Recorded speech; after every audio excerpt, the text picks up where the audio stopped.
So you need to ship hazardous materials. Seems like it should be pretty straightforward, right? But when you start asking who's actually in charge, well, things can get messy. It's a real tangled web of acronyms and rules. In this explainer, we're going to unravel that web for you and draw a clear map of who does what. Let's jump in. Here's how we're going to break it all down. We'll start by looking at why it's so confusing.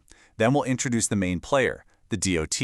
We'll meet their specialized teams, cross some borders into international rules, and even see when other big agencies get involved. By the end, you'll have a much clearer picture of how to navigate it all. All right, first things first. Let's just talk about the elephant in the room. This whole thing can feel incredibly complicated.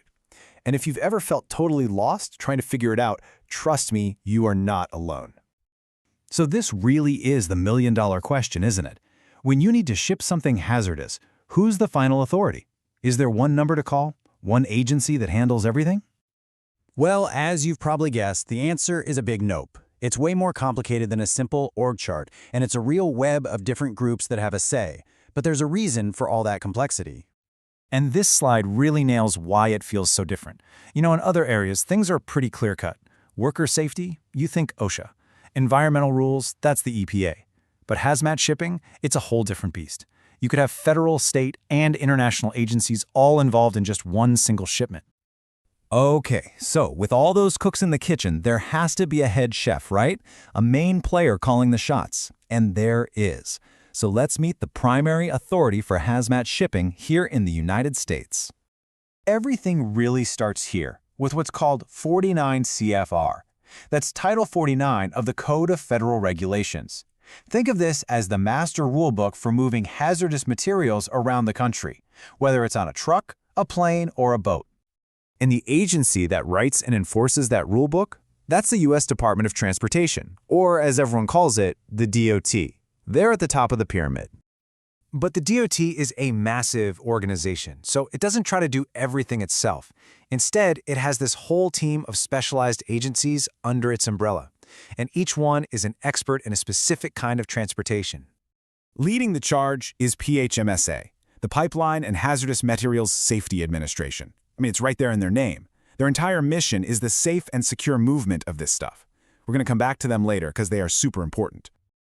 Now, if your shipment is going by air, the Federal Aviation Administration, the FAA, takes over. They've got their own specific rules that incorporate all the hazmat regulations, especially when it comes to things like aircraft maintenance and repair stations. For anything moving on our nation's highways, you're looking at the FMCA, the Federal Motor Carrier Safety Administration. They're the ones making sure trucks carrying hazardous goods are doing it safely.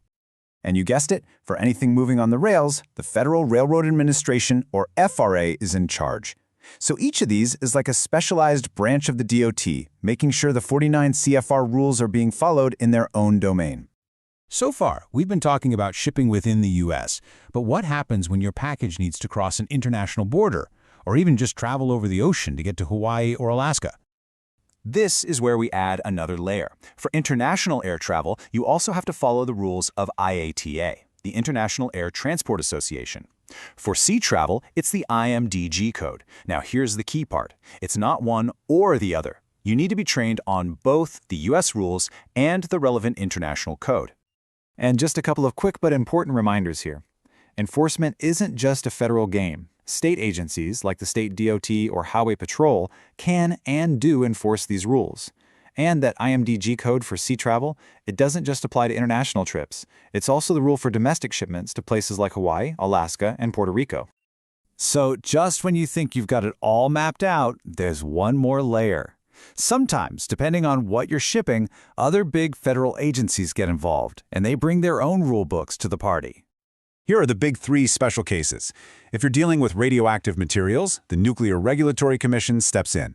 If it's hazardous waste, the Environmental Protection Agency is in charge. And, critically, for the safety of the people actually handling these materials, OSHA, the Occupational Safety and Health Administration, has its own set of regulations. And hazardous waste is the perfect example of this overlap. Think about it. If you're involved with shipping it, you need training from 3 different perspectives. You need EPA training to protect the environment. You need OSHA training to protect the worker. And you need DOT training to protect the public while it's on the road. It's like a compliance triple threat, and you can't afford to miss any piece of it. Okay, after all of that, I wouldn't blame you if your head is spinning a little. But there is a simple, effective way to cut through all the noise and find a clear starting point. This is probably the most important takeaway of all. The source material for this really said it best. If you wanted to learn about shipping hazardous materials, your first stop should always be PEMSA. And the reason why is simple. Remember them from the beginning? PHMSA is the agency inside the DOT that is laser-focused on one thing: the safe shipment of hazardous materials. They're the ones writing the main rules, so it just makes sense to go directly to the source. So we'll leave you with this question. Your shipment is all packed up and ready to go, but are you absolutely sure you've checked every single box? Because in the complex world of hazmat shipping, getting it right is about so much more than just getting a package from here to there. Thanks for watching.